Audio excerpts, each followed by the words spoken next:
बच्चन बाबूजी महाराज भाग चौथा, बच्चन नंबर 61। आगरा 11 दिसंबर सन 1940। व्यापक रूप से उद्धार नहीं हो सकता। अवतार की जरूरत और उसकी महिमा।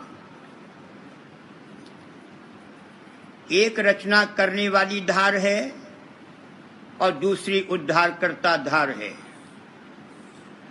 रचना करने वाली धार का काम सिर्फ रचना करना है। उससे केवल विस्तार हो सकता है, उद्धार नहीं हो सकता। उद्धार के लिए अवतार की जरूरत है। जिस देश या घाट से अपने दर्जे के उद्धार के निमित्त धार आकर मनुष्य चोला धारण करे, वह उस देश या घाट का अवतार कहलाता है।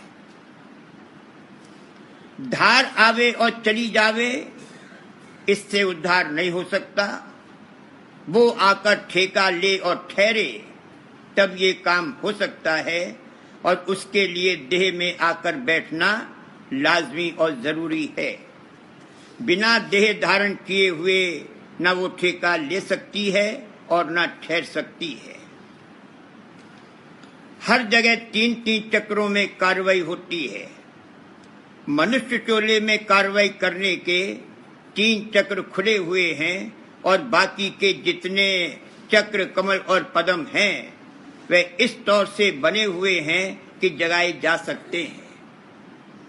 यह बात किसी और चोले में नहीं है। इसलिए मनुष्य चोले को श्रेष्ठ माना गया है और उसको नर अवतार करके कहा है। कमरे की दीवार में छेद हो तो उसमें सूर्य की किरण और रोशनी आ सकती है और उस छेद में झांककर सूर्य के दर्शन किए जा सकते हैं। और अगर सूर्य की किरण की तरह सूक्ष्म बन जाएं, तो उसके द्वारा सूर्य में पहुंच सकते हैं। वो छेद खुद सूर्य नहीं है, बल्कि एक ऐसा द्वारा है जहां सूर्य की किरण आती है और उसके जरिए से सूर्य से संबंध कायम किया जा सकता है। इसी प्रकार मनुष्य शरीर में जो चक्र, कमल और पद्म बने हैं, वहां उनसे ताल्लुक रखने वाले देशों और घाटों का आकाश तत्व रखा हुआ है और वे द्वारे हैं, जहां से उन देशों और घाटों से संबंध कायम किया जा सकता है और वहां रसाई हो सकती है। पशु चोले में कार्रवाई करने वाले नीचे के 3 चक्र खुले हुए और जगे हुए हैं।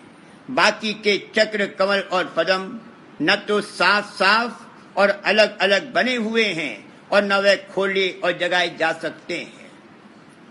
मनुष्य से ऊपर के चोलों में अपनी कार्रवाई करने के 3 चक्र या कमल खुले हुए हैं।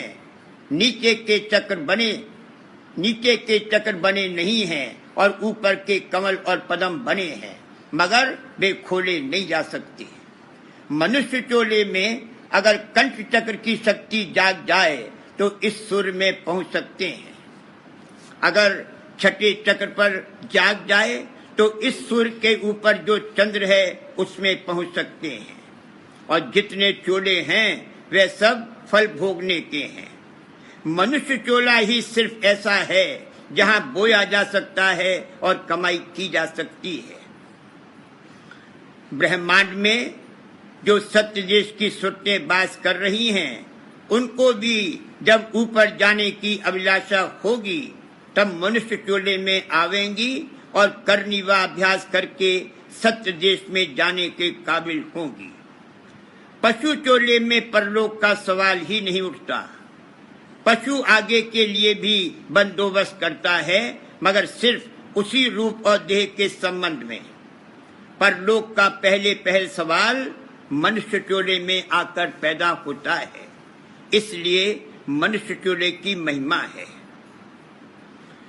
यह एक कायदा है कि जिस रूप में जो है उसको चिताने और ऊपर ले जाने की कार्रवाई कराने के लिए उसी रूप में अवतार आना चाहिए। व्यापक रूप से जीवों का उद्धार नहीं हो सकता। व्यापक रूप दीपक के समान है कि सबको चांदना देता है, उसमें चोर चोरी करता है, विषय विषय भोगता है और परमार्थी परमार्थ कमाता है। अगर राम के पद तक का उद्धार करना है तो राम के व्यापक रूप से नहीं हो सकता, प्रगट राम आवे तब हो सकता है। यही बात सत्य पुरुष के लिए भी है। सत्य पुरुष वहां बैठा हुआ कुछ नहीं कर सकता। जब संत अवतार लेकर यहाँ आवे तब जीवों का उद्धार कर सकता है। अगर मालिक को दर्शन देना मंजूर है तो जब देह स्वरूप धारण करके आवे तभी दर्शन दे सकता है और इंसान दर्शन कर सकता है। सिवा इसके मालिक के दर्शन करने की और कोई रीति है ही नहीं।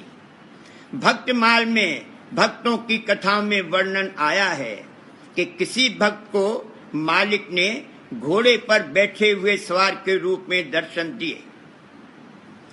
अगर मनुष्य स्थूल से सूक्ष्म रूप में चला जाए तो वहां के आकाश और मसाले के रूप में मालिक के दर्शन कर सकता है, और अगर सूक्ष्म से कारण शरीर में चला जाए तो वहां के आकाश और मसाले के रूप में मालिक का दर्शन कर सकता है।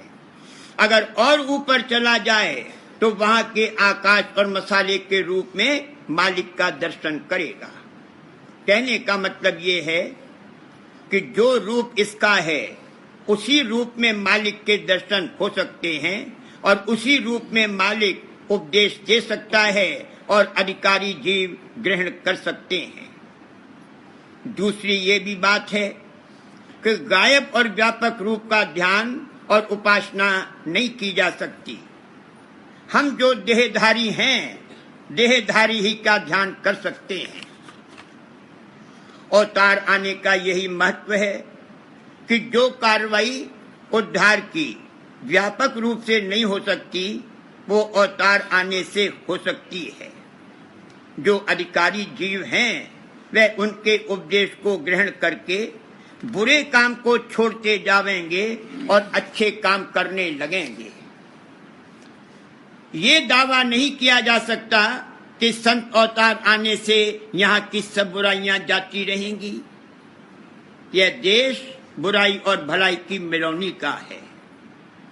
जब राम आए तो रावण के आने की, कृष्ण आए तो कंस के आने की, और प्रहलाद आए तो हिरण्यकुश के आने की भी जरूरत हुई।